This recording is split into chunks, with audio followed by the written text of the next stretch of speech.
Welcome back to Phani Rajalakshmi vlogs. మన పూర్వీకులు ఆయుర్వేదంలో చెప్పిన మాటలే ప్రస్తుత పాఠ్యభాగం పత్రార్చనం. మీ అందరికీ తెలుసు, వినాయక చవితి నాడు వినాయకుణ్ణి 21 ఆకులతో పూజిస్తారు అని. ఈ పూజలో ఉపయోగించే ప్రతి ఆకులో ఔషధ గుణములు దాగి ఉన్నావని ఆయుర్వేద శాస్త్రం చెబుతోంది. ఇప్పుడు మనం ఏ ఆకు ఏ వ్యాధిని తగ్గిస్తుందో తెలుసుకుందాము. ముందుగా మాచీపత్రం గురించి తెలుసుకుందాము. ఈ పత్రముతో కషాయము చేసి ఉపయోగించిన కంఠము అందలి వాతరోగమును హరించును. అంతేకాకుండా పైత్యమును కూడా తగ్గిస్తుంది. బృహతి పత్రము. ఈ పత్రము కొంచెం కారంగా ఉంటుంది. వాతము వలన వచ్చేటువంటి జ్వరాన్ని తగ్గిస్తుంది. అంతేకాకుండా దగ్గును కూడా పోగొడుతుంది ఈ బృహతి పత్రము. బిల్వపత్రం. బిల్వము అంటే మారేడు దళము. ఇది మధురముగా ఉంటుంది. దీని కషాయము పైత్యమును పోగొడుతుంది. కఫమును, జ్వరమును, అతిసార వ్యాధులను కూడాను ఈ బిల్వపత్రం అరికట్టుతుంది.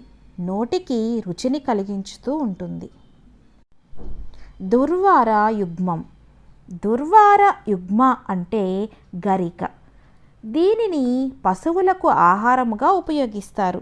దీని కషాయమును స్వీకరించిన రక్త సమస్యలు, పైత్యము, దగ్గు అనేటువంటివి నివారింపబడతాయి.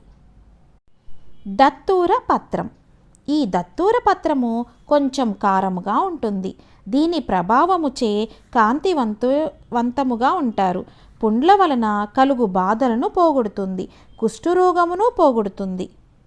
ఈ దత్తూర పత్రాన్ని లేపనం రాసినచో జ్వరము కూడా హరింపజేయును. బదరీ పత్రం. బదరి అనగా రేగుపండు. ఈ ఆకు లేపనము జ్వరదాహమును తగ్గిస్తుంది. దీని విత్తనము నేత్ర వ్యాధులను పోగొడుతుంది. ఆపమార్గ పత్రం. ఆపమార్గం అనగా ఉత్తరేణు. ఇది కొంచెము చేదుగాను కొంచెం కారముగాను ఉండి కఫమును పోగొడుతుంది. మూలవ్యాధిని, జిలలను కూడాను పోగొట్టును. రక్తహీనతను అరికట్టును. వాంతులను కూడా అరికడుతుంది. తులసి పత్రం. ఇది చేదుగాను కారముగాను ఉండి వాతమును, శ్లేష్మమును హరించును. చూతపత్రం. చూతమనగా మామిడి. మంచి వర్ణములలో నుండి రుచికరముగా నుండును. రక్త మాంస బలమును పెంపొందింపచేయును. దీని కషాయమును రుచికరమైనదిగా ఉండి వాతమును పోగొట్టును. కరవీర పత్రం. కరవీరమనగా గన్నేరు అని అర్థము. ఇది కారముగాను చేదుగాను బలముగాను నుండి జ్వరమును పోగొట్టును. నేత్రములకు సంబంధించిన దురదలను పోగొడుతుంది. దీని లేపనమును పూసిన చోట విషము కూడాను హరించును. విష్ణుక్రాంత పత్రం. ఇది కారంగాను చేదుగాను ఉండి దగ్గు, వాత రోగములను పోగొట్టును. దాడిమి పత్రం. దాడిమి అనగా దానిమ్మ అని అర్థము. దీని కషాయ ప్రభావము చేత దగ్గు, వాతము, కఫము, పిత్తము అను రోగములు తగ్గుతాయి. దీని కషాయము నోటికి రుచిని కూడా కల్పిస్తుంది. దేవదారు పత్రం. దీని కషాయము చేదుగా ఉంటుంది. దీని ప్రభావము చేత వేడి, శ్లేష్మము, వాతములు నివారించబడును. మరువక పత్రము. మరువక పత్రము కారముగాను చేదుగాను వేడిగా ఉంటుంది.